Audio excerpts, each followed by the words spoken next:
Салам көрүүчү. Күйүүчү май жана электр энергиясы. Булардын баасына кыргызстандыктар ар дайым көз салып турат. Наркынын өзгөрүшү коомдун көңүл чордонунда. Анткени аларды биз күнүмдүк жашоодо эң көп колдонобуз. Алардын баасы кантип аныкталаарын эми түшүндүрүп бергенге аракет кылалы. Бул globalpetrolprices.com сайты. Анда дээрлик 150ден ашык өлкөнүн күйүүчү майы менен электр энергиясынын баасы салыштырып көрсөтүлгөн. Сайтта 2025 жылдын 6 январына карата бензиндин арзандыгы боюнча изилдөөсүндө 170 өлкөнүн ичинен Кыргызстан 32 орунда турат. Мүмкүн бүгүнкү бензинге болгон баанын өзгөрүшү 1-2 тепкичке биздин өлкөнү дагы алдыга жылдыргандар. Ал эми бул тизмеде биз менен чектешкен өлкөлөрдөн Казакстан эле баа арзаныраак болбосо, Өзбекстан жана Тажикстанда бензиндин наркы биздикинен кымбат. Ал эми так айта кетсек, Казакстанда 1 литр бензиндин орточо баасы 40 сом 20 тыйын, Кыргызстанда 63 сом 40 тыйын, Өзбекстанда 86 сом 70 тыйын, ал эми коңшу Тажикстанда болсо 85 сом 26 тыйынды түзөт. Бирок буга карабай эл ичинде Казакстанда бензиндин баасы эмне үчүн арзан, Кыргызстанда эмнеге жогору деген суроо ар дайым талашка түшүп келген. Анын себебин дагы түшүндүрүп берели.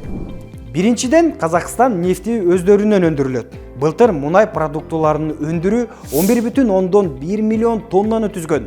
Экинчиден, Казакстан бензиндин баасын субсидиялайт. Же жөнөкөй тил менен айтканда, баанын бир бөлүгүн өкмөт төлөп, калганын арзан сатат. Эгер субсидия жок болсо, бензиндин баасы коңшу мамлекетте Кыргызстандагыдай же андан да жогору болмок. Ал эми бизде күйүүчү майды субсидия кылуу мүмкүн эмес. Себеби өлкөбүз нефти өндүрбөгөндүктөн бензинди толугу менен чет өлкөлөрдөн алып келебиз. Мисалга алганда, былтыр Кыргызстан күйүүчү майлоочу майдын басымдуу бөлүгүн, тактап айтканда 492,7 миллион литрди Россиядан импорттаган. Ал эми Казакстандан 3,1 миллион литрге жакын бензин ташылып келинген. Сырттан келген өндүрүш албетте кымбат болот. Демек, күйүүчү майдын баасын арзандатуу же кымбаттатуу биздин колдо эмес. Кыргызстан дүйнө нефтинин баасынын өзгөрүшүнө көз каранды.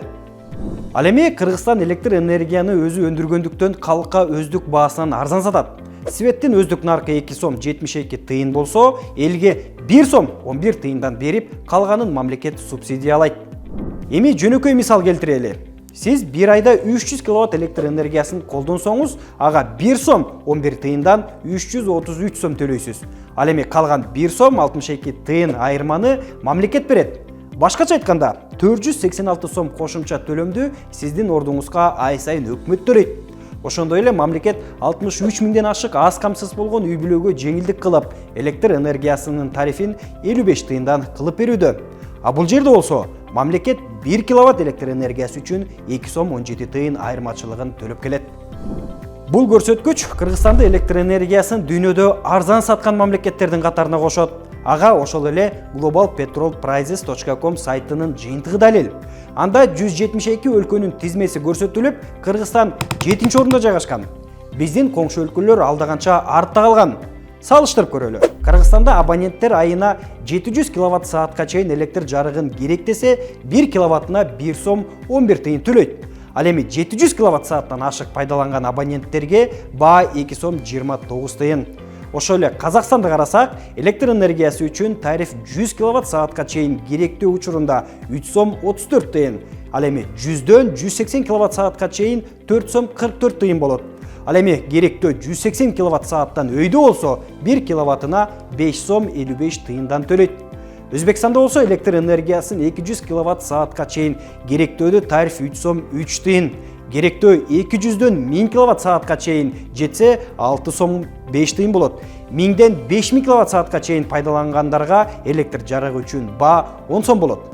Ал эми коңшу Тажикстанда болсо 1 киловатт электр энергиясынын баасы 3 сомдун тегерегинде. Демек, кандай гана импорттолгон товар болбосун, анын баасын өндүргөн өлкөдөгү баа менен салыштыруу орунсуз экенине ынандыңыздар деп ойлойм. Көрүшкөнчө саламатта болуңуздар.